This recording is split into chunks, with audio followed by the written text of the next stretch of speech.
Assalamualaikum warahmatullahi wabarakatuh. Saya dari kelas SHB. Di sini saya akan membahas soal SBMPTN skolastik. Soal yang pertama, perhatikan pernyataan-pernyataan berikut. 1. Jika nenek membaca buku di ruang keluarga, maka nenek tidak akan memakai kacamata. 2. Jika nenek tidak memakai kacamata, maka nenek akan mengalami kesulitan membaca. 3. Siang ini nenek tidak memakai kacamata. Berikut kesimpulan yang paling tepat berdasarkan pernyataan-pernyataan berikut adalah: A. Nenek membaca buku di ruang keluarga. B. Nenek tidak membaca buku siang hari. C. Nenek tidak dapat membaca buku. D. Siang ini nenek membaca buku. E. Siang ini nenek mengalami kesulitan membaca buku. Jawabannya adalah E. Pembahasannya, karena siang ini nenek tidak memakai kacamata, maka nenek mengalami kesulitan membaca buku. Jadi, simpulan yang tepat berdasarkan pernyataan tersebut adalah pilihan jawaban E. Soal yang kedua, dalam perjanjian kerja yang ditandatangani bersama, disebutkan bahwa semua karyawan diberikan pasangan atau perusahaan dinyatakan bangkrut. Ternyata perusahaan dinyatakan bangkrut. Simpulan yang paling tepat berdasarkan informasi tersebut adalah: A. Perusahaan dinyatakan bangkrut karena tuntunan karyawan. B. Pasangan tidak diberikan kepada semua karyawan. C. Sebagai karyawan diberikan uang pesangon. D. Pimpinan perusahaan memberhentikan sebagai karyawan. E. Sebagian karyawan tidak mau perusahaannya dinyatakan bangkrut. Jadi jawabannya adalah B. Pembahasannya, berdasarkan teks tersebut, waktu tanda tangan perjanjian kerja, pimpinan perusahaan memberikan dua pilihan, yaitu semua karyawan diberikan pesangon atau perusahaan dinyatakan bangkrut. Dan karyawan sudah menyetujui.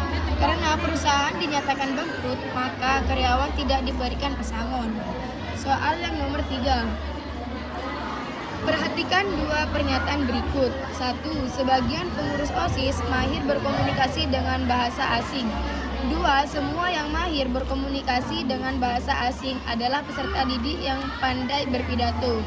Simpulan yang paling tepat berdasarkan dua pernyataan tersebut adalah: A. Sebagian yang pandai berpidato adalah pengurus OSIS. B. Sebagian pengurus OSIS tidak mahir berkomunikasi dengan bahasa asing dan pandai berpidato. C. Sebagian pengurus OSIS tidak pandai berpidato. D. Sebagian yang pandai berpidato bukan pengurus OSIS. E. Sebagai pengurus OSIS yang tidak mahir berkomunikasi dengan bahasa asing tetapi pandai berpidato. Pembahasannya, dari dua pernyataan tersebut, maka ada pengurus OSIS yang tidak mahir berkomunikasi dan juga berpidato. Untuk mahir berpidato, pengurus OSIS harus mahir berkomunikasi dengan bahasa asing. Karena hanya sebagian, maka dipastikan sebagian pengurus OSIS yang tidak mahir berkomunikasi dengan bahasa asing dan pandai berpidato. Jadi, simpulan paling tepat berdasarkan dua pernyataan tersebut adalah pilihan jawaban B. Soal yang keempat. Perhatikan dua premisi berikut.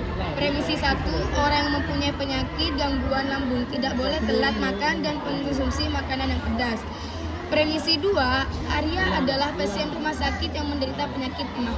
Berikut simpulan yang paling tepat berdasarkan dua premisi tersebut adalah: A. Arya boleh telat makan dan mengonsumsi makanan pedas. B. Arya tidak boleh telat makan tetapi boleh mengonsumsi makanan pedas. C. Arya tidak boleh telat makan dan mengonsumsi makanan pedas. D. Arya boleh telat makan dan tidak boleh mengonsumsi makanan pedas. E. Arya boleh telat makan dan boleh sedikit mengonsumsi makanan pedas. Pembahasannya, premisi yang pertama menyebutkan orang yang mempunyai penyakit gangguan lambung tidak boleh telat makan dan mengonsumsi makanan pedas.